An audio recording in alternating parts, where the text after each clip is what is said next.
No, we didn't think there would be much to top the 1972 NLDS and ALCS, but boys, were we shocked by this one. Ladies and gentlemen, the World Series of 1973 featured the Mets versus the A's.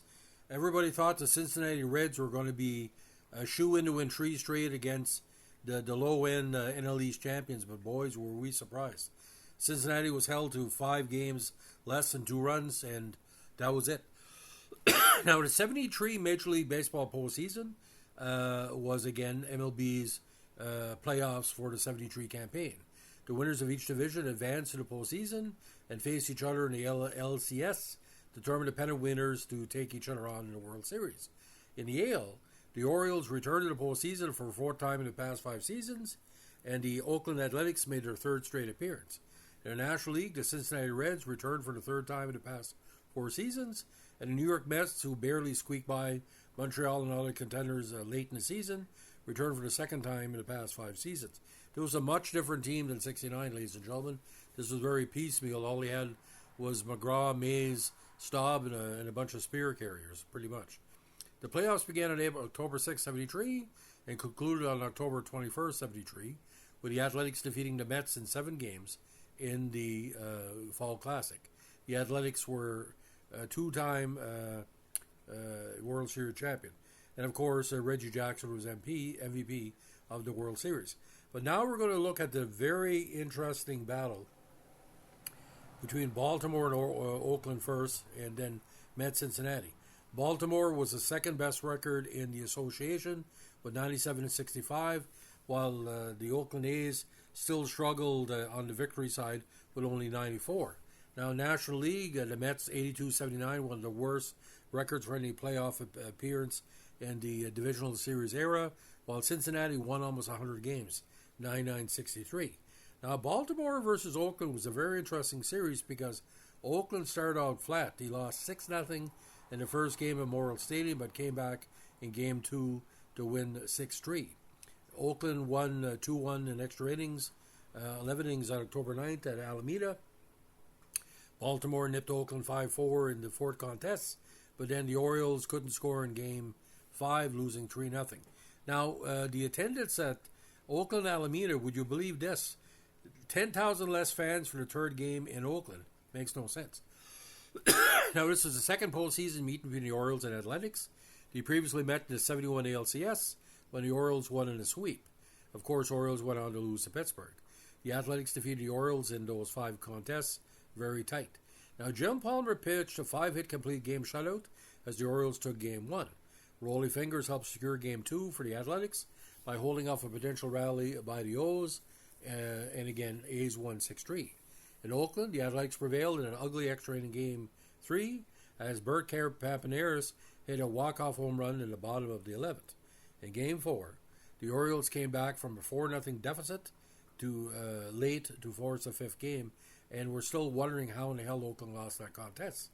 However, Jim Hunter pitched a complete game shutout in Game 5 as the Athletics won 3-0 to secure the pennant. Now, both teams would meet one more time in the LCS the next year, with the Athletics winning in 4 games. Now, the National League Champion Series, we still cannot believe what happened here. In the 5 games, Cincinnati only scored 8 runs. Now, the opening game in Riverfront went 2-1 for Cincinnati as determined, a quick contest at 2 hours, 53,431 people. Game 2, the Mets came back winning 5-0.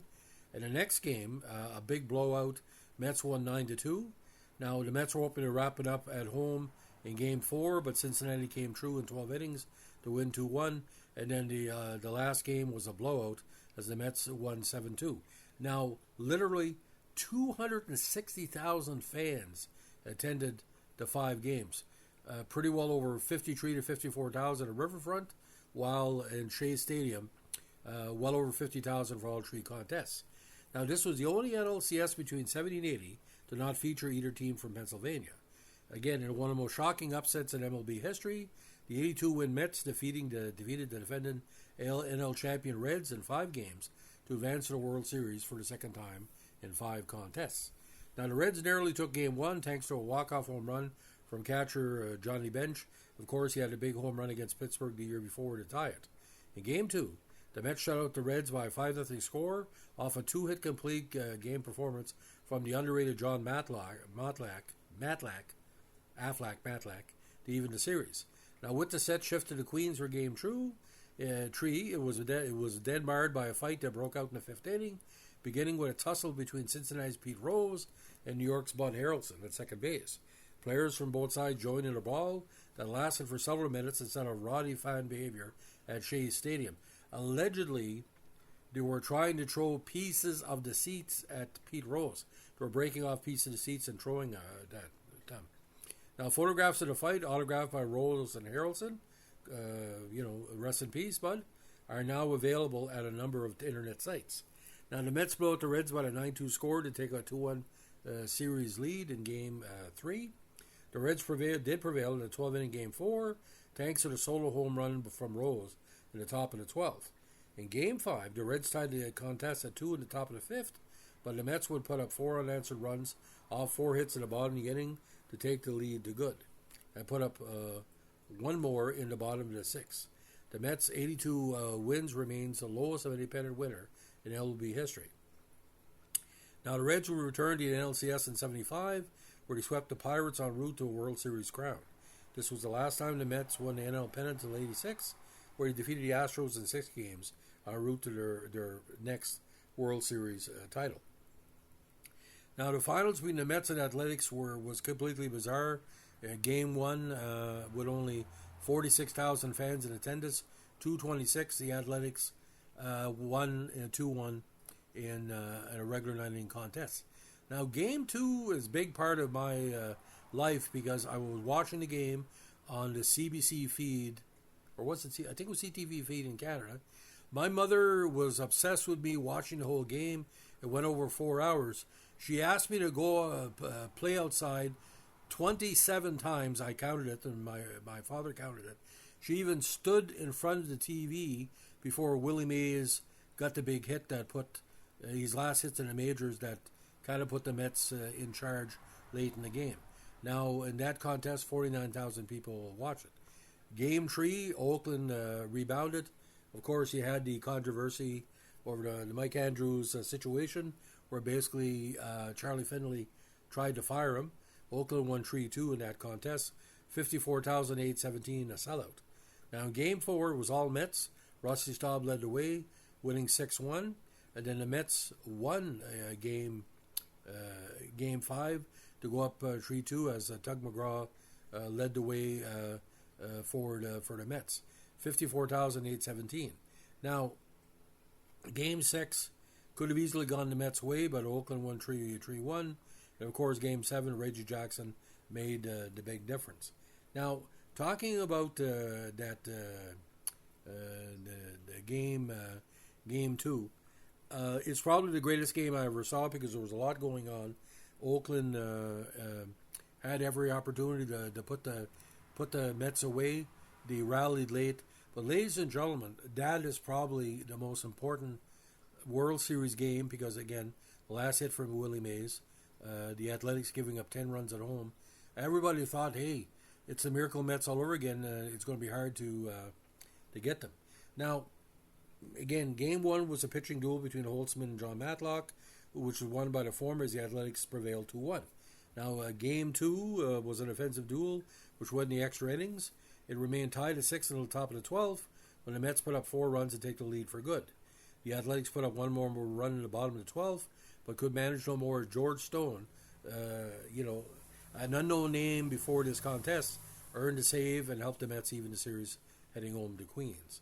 Now, if you can find the game, you can watch the highlights of the game in that Coca-Cola, what they call World Series recap, but you can find the full game of Game 2. Boys, oh boys, that had everything.